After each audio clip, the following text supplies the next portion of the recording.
नमस्कार, मैं हूं राहुल शर्मा। आप देख रहे हैं एसपी9 न्यूज़। स्वागत है आप सभी का आज के इस प्रोग्राम में। प्रोग्राम की शुरुआत कन्हैया कुमार से। जी हां, कन्हैया कुमार जिनके भाषण को सुनकर बीजेपी नेताओं के माथे से पसीना चूने लगता है। कन्हैया कुमार जिनके सवालों से बीजेपी के नेता घबराने लगते हैं। कन्हैया कुमार जब मुद्दों पर बात करते हैं तो बीजेपी दुम दबाकर भाग जाती है। आज कन्हैया कुमार का एक ऐसा बयान आपको सुनवाएंगे जिस बयान को सुनने के बाद मोदी सरकार की नींदें उड़ रही हैं, बीजेपी नेताओं को मिर्ची लग रही है। कन्हैया कुमार ने क्या कुछ कहा है विस्तार से तो ज़रूर बताएंगे, लेकिन इसके साथ ही ये भी समझिए कि मौजूदा समय में कन्हैया कुमार का जिस तरह से अब धीरे धीरे दबदबा बढ़ता चला जा रहा है, क्या कांग्रेस में नई जिम्मेदारी संभालेंगे? क्या कांग्रेस में आने वाले समय में कुछ बड़ा रोल कन्हैया कुमार का रहने वाला है?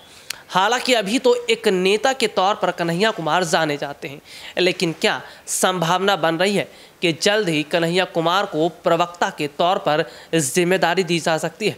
दरअसल मौजूदा समय में कन्हैया कुमार के लिए जिस तरह की स्थिति बन रही है, वो सीधे सीधे तौर पर ये ज़रूर बता रही है कि वाकई कन्हैया कुमार जैसे नेताओं को अगर कांग्रेस पार्टी ने आगे बढ़ाना शुरू कर दिया तो समझ लीजिए कांग्रेस पार्टी के लिए आने वाले दिन अच्छे होते ज़रूर नजर आएंगे। दरअसल अभी हाल ही में कन्हैया कुमार ने कई मुद्दों पर बीजेपी को जमकर घेरा। कांग्रेस पार्टी का सपोर्ट करते हुए, समर्थन करते हुए बीजेपी नेताओं से लगातार ताबड़तोड़ तरीके के सवाल पूछे। हाल ही में हम देख रहे हैं कि बीजेपी का सबसे बड़ा हथियार ईडी और एनसीबी विपक्ष को खत्म करने की कोशिश कर रही है। जैसे एक दीमक लकड़ी को धीरे धीरे चाट चाट के खत्म कर देता है और खोखला कर देता है, ठीक वही स्थिति आज देखी जा रही है। यानी कि मौजूदा समय में देखा जा रहा है कि जिस तरह से कन्हैया कुमार ने ईडी और एनसीबी का संक्षेप में विस्तार से जानकारी दी, साथ ही ये भी बताया कि बीजेपी ईडी एनसीबी के जरिए आखिरकार किस तरह से काम करती नजर आ रही है। दरअसल बीजेपी को इस बात का डर है कि कहीं विपक्ष अगर आगे निकल गया तो मुश्किलें इनकी ज़रूर बढ़ती नजर आएंगी। लेकिन विपक्षी पार्टियों ने भी ठान लिया है, या तो आर या तो पार, इन दोनों की लड़ाई लड़ी जाएगी। क्योंकि हम ये देख रहे हैं कि एक और जहां दिल्ली के उप मुख्यमंत्री मनीष सिसोदिया के घर पर छापा, ईडी की लगातार कई घंटे तक पूछताछ, ये सीधे तौर पर बता रही है कि क्या वाकई विपक्ष आज जिस तरह से डरा हुआ है या विपक्ष को डराने की कोशिश की जा रही है, ये नहीं बताता कि ये सीधे तौर पर बीजेपी की घबराहट है। बीजेपी जब जब डरती है या बीजेपी जब जब घबरा जाती है, ईडी एनसीबी बिठाना शुरू कर देते हैं। हम ये देख रहे हैं कि गुजरात में विधानसभा के चुनाव होने वाले। गुजरात विधानसभा चुनाव से पहले बीजेपी ने जो रणनीति अपनाई है या बीजेपी जो रणनीति के तहत काम कर रही है, ये कहीं ना कहीं इशारा कर रही है कि क्या वाकई बहुत बड़े स्तर पर बदलाव हो रहा है, क्या वाकई बहुत बड़े हद तक तस्वीर बदलती नजर आ रही है। क्योंकि मौजूदा समय के अंदर जिस तरह विपक्ष लगातार सरकार के खिलाफ हल्ला बोल रहा है, सरकार के खिलाफ उन्होंने मुहिम छेड़ रखी है, ये कहीं ना कहीं बताता है कि बहुत बड़े हद तक बदलाव तो ज़रूर हो रहा है। हालांकि मैं कन्हैया कुमार का जिक्र कर रहा था, चलिए अब आपको वो उस बयान हम ज़रूर सुनाएंगे कन्हैया कुमार का, जिसमें वो बीजेपी को जमकर, जी हाँ, धूल चटाते नजर आ रहे हैं। इसके साथ ही साथ किस तरह से बीजेपी की लंका लगाती है, देखिए रिपोर्ट। युवा हूँ और राजनीति में हूँ तो यह मेरा धर्म भी है और कर्तव्य भी है कि हम नौजवानों के सवाल को प्राथमिकता से उठाएं। और नौजवानों का मुद्दा ये है, खास करके अगर आप बिहार की बात करेंगे तो देश के 5 सबसे ज़्यादा बेरोजगारी दर वाले राज्यों में बिहार भी शामिल है। बिहार की जो यह बदतर स्थिति है, उसको बेहतर स्थिति में हम कैसे बदलें, यह हमारा उद्देश्य है। और इस उद्देश्य को लेकर के देश के भीतर कहीं भी कोई भी अगर एकता बनाने का प्रयास होता है तो कांग्रेस पार्टी, चाहे दलीय तौर पे उसको कोई नुकसान हो, उस नुकसान को बर्दाश्त करते हुए भी दल से ऊपर देश को रखते हुए उस सरकार को हम गठित करने में, उसको बनाने में और उसको बचाने में अपनी भूमिका निभा रहे हैं। लोग गुणागणित करते हैं, कितना मंत्री मिला, कितने एमएलए हैं, कौन जो है उप मुख्यमंत्री है। ये सारा गुणागणित तब होगा ना जब देश के भीतर सरकार गठन की प्रक्रिया पारदर्शी तरीके से चलती रहेगी। आप सब देख रहे हैं कि क्या हो रहा है कि विधायक जो हैं वो होटल होटल खेल रहे हैं, जैसे कोना कोना खेलते हैं ना बच्चा लोग, वैसे होटल होटल खेल रहे हैं, रिजॉर्ट रिजॉर्ट चल रहा है। और आपने देखा कि बिहार में कोई रिजॉर्ट रिजॉर्ट नहीं हुआ, बिल्कुल स्मूथ ट्रांजिशन हुआ है, और यही बिहार की खास बात है। और जैसा कि हमारे अध्यक्ष ने आपको याद दिलाया, सिर्फ इस दौर की बात नहीं है, आप किसी दौर की बात कर लीजिए। जब कहा जाता था कि नंद वंश के खिलाफ कोई बोल नहीं सकता है, तो एक असली चाणक्य, ये वाले नहीं, बेटा को सेक्रेटरी बना देना जो है, ये चाणक्यपन नहीं है, ये ओछापन है, ये दोहरापन है। जो असली चाणक्य थे वो चंद्रगुप्त मौर्य को जो है वो सम्राट बना दिए। और हर दौर में आप देखते जाइए, अगर आप स्वतंत्रता आंदोलन की बात कर रहे हैं, हम लोग 75वीं वर्षगांठ मनाए हैं, तो 1857 की क्रांति में वीर कुंवर सिंह जैसे लोग बिहार में पैदा हुए कि अपना हाथ काट करके नदी में प्रवाहित कर दिए। आप 1942 के भारत छोड़ो आंदोलन को देखिएगा, तो मैं जिस इलाके से आता हूं उसको बिहार का बारदोली कहा जाता है। आप उसके बाद देखेंगे तो एक इकलौता आदमी एक छेनी हथौड़ी लेकर के पहाड़ काट करके रास्ता बना दिया। तो ये जो बीजेपी की लूट का पहाड़ है, उसके दोस्तों के छूट का जो कारोबार है, ये जो बेकार की बात है, उससे एक रास्ता बनाने के लिए रोजगार की बात करना जरूरी है। रोजगार एक बहुत बड़ा सवाल है, और आप जब बोलेंगे या सुनेंगे तो महंगाई और भाजपाई आपको सुनने में एक जैसा लगेगा। महंगाई, दंगाई, ये सब जो है भाजपाई शब्द से मिलते जुलते शब्द हैं। देश को अगर इस परिस्थिति से निकालना है तो हम लोगों को देश के मुद्दे पर बात करनी पड़ेगी, उस पर एक्ट करना पड़ेगा। और जब हम सरकार में आए हैं तो हमारी पहली प्राथमिकता ये सुनिश्चित करनी होगी कि देश के युवाओं को रोजगार मिले, महंगाई से त्रस्त जनता को हम लोग बचाएं, सरकारी संस्थानों की रक्षा करें, लोकतंत्र की प्रक्रिया जिंदा रहे, कि कल को फिर से जो है कोई चाय, सच्चा चाय बेचने वाला का बच्चा जो है देश का प्रधानमंत्री बन सके।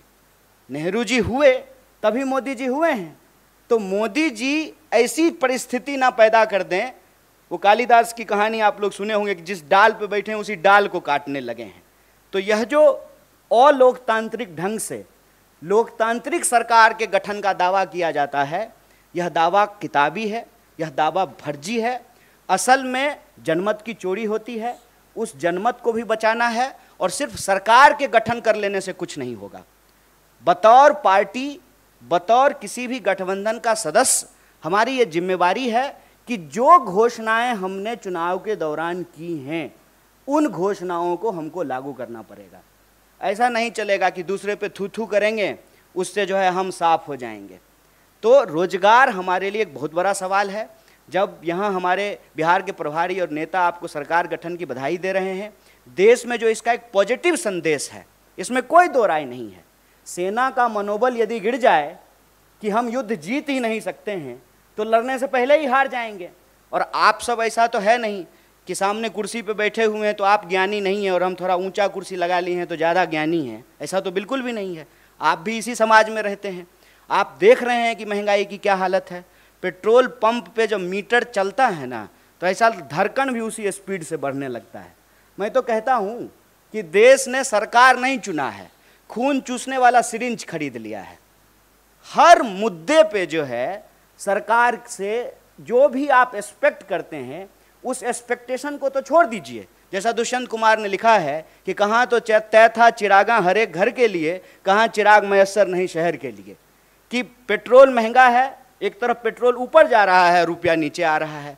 महंगाई का दर देश में सबसे ज़्यादा है, एक एक करके सरकारी संस्थान बेचे जा रहे हैं। पीएसयू को आप उठा करके देख लीजिए, परमानेंट नौकरियां लगातार कम की जा रही है, ठेके पे बहाली किया जा रहा है। कैसा परमानेंट जुगाड़ किया है सरकार ने साहब कि प्रधानमंत्री होते हैं 5 साल के लिए, संविधान में ऐसा लिखा हुआ है। लेकिन आप जो है सत्ता का अहंकार देखिए कि प्रधानमंत्री के जो नंबर 2 हैं वो कहते हैं कि हम जाने के लिए नहीं आए हैं, 50 साल यहीं रहेंगे। तो नियम ही बदल दीजिए कि अब प्रधानमंत्री का चुनाव 5 साल के लिए नहीं होगा, 50 साल के लिए होगा। जहां कॉन्ट्रैक्ट पे चीजें हैं कि आप 5 साल के लिए ही प्रधानमंत्री हो सकते हैं, वहां आप लाइफ टर्म रिचार्ज चाहते हैं, life term full time recharge. लेकिन जहां सरकारी नौकरी में परमानेंट की व्यवस्था थी उसको एक एक करके समाप्त किया जा रहा है। आप जो है अग्निपथ में देख लिए हैं कि क्या हुआ है। 5 साल के लिए वो मंत्री बनेंगे, 5 साल के लिए एमएलए बनेंगे, लेकिन नौकरी 4 साल के लिए मिलेगा। ये क्यों किया गया है? ताकि श्रम की चोरी की जा सके, ग्रेच्युटी ना मिले, पेंशन ना मिले, आपको कोई सुरक्षा ना मिले। और ये ऐसा नहीं है कि सिर्फ एक सेक्टर में हो रहा है, सारे सेक्टर में रोजगार की यही हालत है। तो बिहार में आज रोजगार का सवाल है, पूरे देश में रोजगार का सवाल है। इसीलिए हम कह रहे हैं कि छोड़िए बेकार की बात, ये मौका है कि कीजिए रोजगार की बात। और ये मौका तब और पैदा हो जाता है जब भाजपा विपक्ष में बैठ जाती है। ये बात मैं कह रहा हूं, इस बात को आप सब लोगों ने देखा होगा कि इस देश में बीजेपी विपक्ष की भूमिका बहुत अच्छे से निभाती है। ज्यों ही बीजेपी विपक्ष में गई, रोजगार की बात करना शुरू कर दी। इसीलिए मैं आप लोगों के माध्यम से देश को अपील करना चाहता हूं कि आप चाहते हैं कि इस देश में रोजी रोटी, कपड़ा, मकान, शिक्षा, स्वास्थ्य, सड़क, बिजली, पानी, ये राजनीति का मुद्दा रहे, तो भाजपा को विपक्ष में बिठाइए। भाजपा को ज्यों ही विपक्ष में बिठाइएगा और स्मृति ईरानी जी सिलेंडर लेकर के आपको रोड पे दिख जाएंगी। भाजपा को अब ज्यों ही विपक्ष में बिठाए बिहार में, तुरंत वहां पे रोजगार की बात होनी शुरू हो गई। 10 लाख, 20 लाख, जब 10 लाख और 20 लाख का बात होगा तो 2 करोड़ रोजगार का भी बात होगा ना। तब देश का बहस जो है वो हिंदू मुसलमान से निकल करके काम पे आ जाएगा। जब काम पे बात होने लगेगी, अपने आप हिंदू मुसलमान पे बात नहीं होगी। तो जो देश के मुद्दे हैं, उन मुद्दों पर देश में बात हो।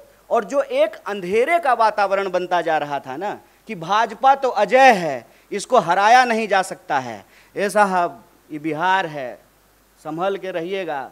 यहाँ पे लोग जो है ना उड़ती हुई चिड़िया का पर जो है गिन लेते हैं। अपना आप सूटकेस लेके घूमते रह जाइएगा। हम अपना श्रम बेचते हैं, पूरे देश में जाकर के मजदूरी करते हैं, श्रम बेचते हैं, ईमान नहीं बेचते हैं। इस बात को याद रखिएगा। और जब भी देश में अंधेरा बढ़ता है तो आशा की किरण बिहार से आती है। और मैं उम्मीद करता हूं कि देश में एक मजबूत विपक्ष का संदेशा बिहार ने दिया है। देश के युवाओं से अपील है कि आपका मुद्दा रोजगार है, देश के आम लोगों से अपील है कि आपका मुद्दा महंगाई है। इन मुद्दों पर राजनीतिक विमर्श हो और उस विमर्श को बतौर देश की सबसे बड़ी विपक्षी पार्टी होने के नाते इसको हम जिम्मेवारी से निभाएंगे। और देश के जो सवाल हैं, जो सकारात्मक मुद्दा है, जो पॉजिटिव पॉलिटिक्स है, उसको हम ले जाने का प्रयास करेंगे। तो ये रिपोर्ट आपने देखी जिसमें सीधे तौर पर हमने विस्तार से बताया। दरअसल जो हालात इस वक्त बने हैं, जो स्थिति इस वक्त बनी है, वो कहीं ना कहीं ये ज़रूर बता रही है कि शायद अगर कांग्रेस पार्टी अपने युवा नेताओं को मौका देती है, अगर कांग्रेस पार्टी युवा नेताओं को आगे लेकर चलती है, तो शायद इसका बहुत बड़ा फ़र्क ज़रूर पड़ता नज़र आएगा। क्योंकि कांग्रेस पार्टी की कोशिश इस वक्त ये है कि किसी भी तरह से युवाओं को मौका दिया जाए। हाल ही में अध्यक्ष पद जो खाली हुआ है और अध्यक्ष पद को लेकर जो बात कही जा रही है वो यही है कि भाई अध्यक्ष पद पर एक ऐसे नेता को बिठाया जाना ज़रूरी है जो नेता अध्यक्ष पद को बेहतर तरीके से संभाल पाए। अब वो कौन है जो बेहतर तरीके से संभाल पाएगा, ये तो वक्त ज़रूर तय करेगा। लेकिन कहीं ना कहीं जो हालात, जो स्थिति बनी है, वो सीधे तौर पर बता रही है कि कांग्रेस को अगर आगे बढ़ना है या कांग्रेस को अगर 2024 में बीजेपी को कड़ी टक्कर देनी है तो फाइट तो करनी पड़ेगी और सत्ता पक्ष के खिलाफ ऐसी रणनीति बनानी पड़ेगी जिसका नुकसान केवल और केवल सत्ता पक्ष को हो। आज के लिए इतना ही। आपसे फिर दोबारा मुलाकात होगी, तब तक ले इजाज़त दीजिए। नमस्कार।